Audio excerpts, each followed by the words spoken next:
আমি জানি না উনি কী ভয় পাচ্ছেন, কী ভয়ে উনি যে এসব করছেন। I don't know that, he is in fear. কেন ভয় পাচ্ছেন I don't know that. Election খেলার জন্য কিন্তু উনি আমাকে সবার আগে এনকারেজ করেছিলেন, আজকে থেকে 2 বছর আগে, যে খেলা হইব, 21-এ খেলা হইব, টিকিট না হইলেও তুই এমএলএ হইবে, না তুই এমএলএ হইতে লাগবো। আজকে আমি স্ট্যান্ড, কী এগুলো হচ্ছে? আমার টাকার লোভ নাই।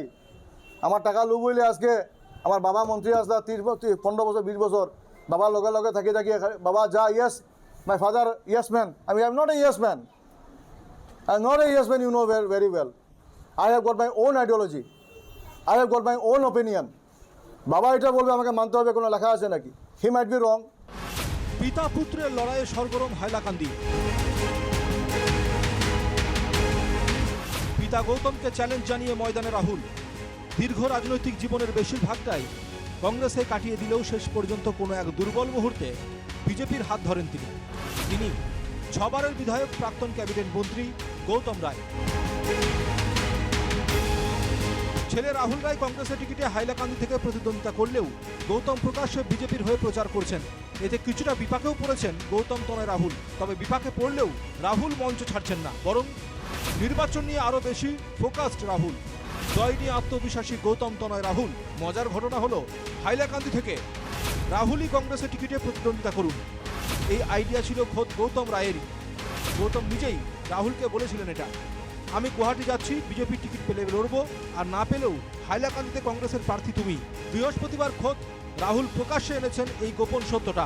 সাংবাদিক সম্মেলনে কি বলেছিলেন রাহুল, এবার শুনে নেওয়া যাক। জানা ভালো সবার। উনি আমাকে বললেন যে শোন, আমি গুয়াহাটি যাই, আর যদি টিকিট আমি পাইতে আমি এমএলএ, না পাইলে তুই কংগ্রেস থেকে এমএলএ। হোয়াট ডাজ ইট মিন?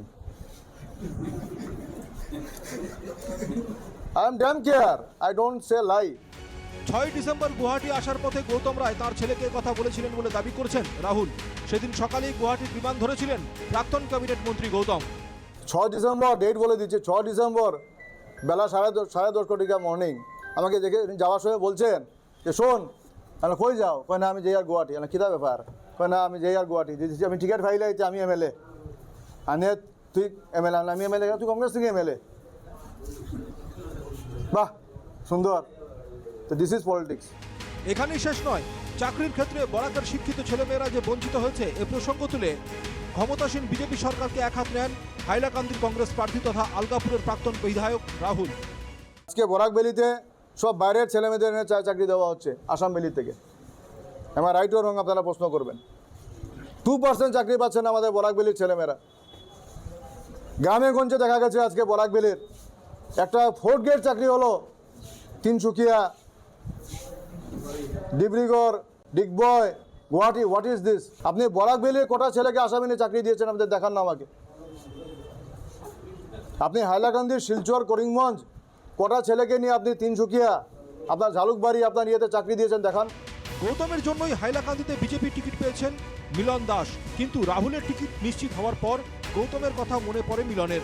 এর আগে কোথায় ছিলেন মিলন, এ প্রশ্ন তুলে রাহুলের দাবি, আমার বিজেপি ক্যান্ডিডেট যেমনি টিকিটটা পেলেন সব জায়গায় গিয়ে প্রণাম করলেন, কোথায় গৌতম রায়কে গিয়ে প্রণাম করলেন না কেন? প্রথম যেদিন রাহুল রায়ের নাম ডিক্লেয়ার হইল তারপরে গিয়ে গৌতম রায় কথা মনে হইলো গিয়া গৌতম রায় প্রণাম করতে লাগে গিয়া। যেদিন দ্য ডে রাহুল রায়ের নাম declare, that evening he came and given প্রণাম গৌতম রায় কোথায়? গৌতম রায়ের প্রণাম বাবা, তার মেইন বাবা।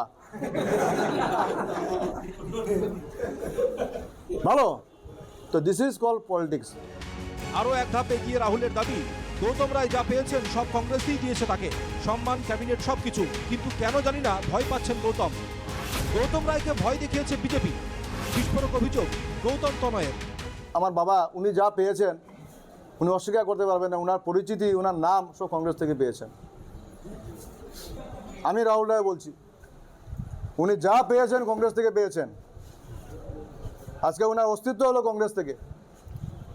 উনি ইন্ডিপেন্ডেন্ট ইলেকশন দাঁড়িয়ে উনি হেরেছিলেন, আজকে কংগ্রেস থেকে উনি পেয়ে আজকে কংগ্রেস ওনাকে সম্মান দিয়ে বিধায়ক বানিয়েছেন, মন্ত্রী বানিয়েছেন।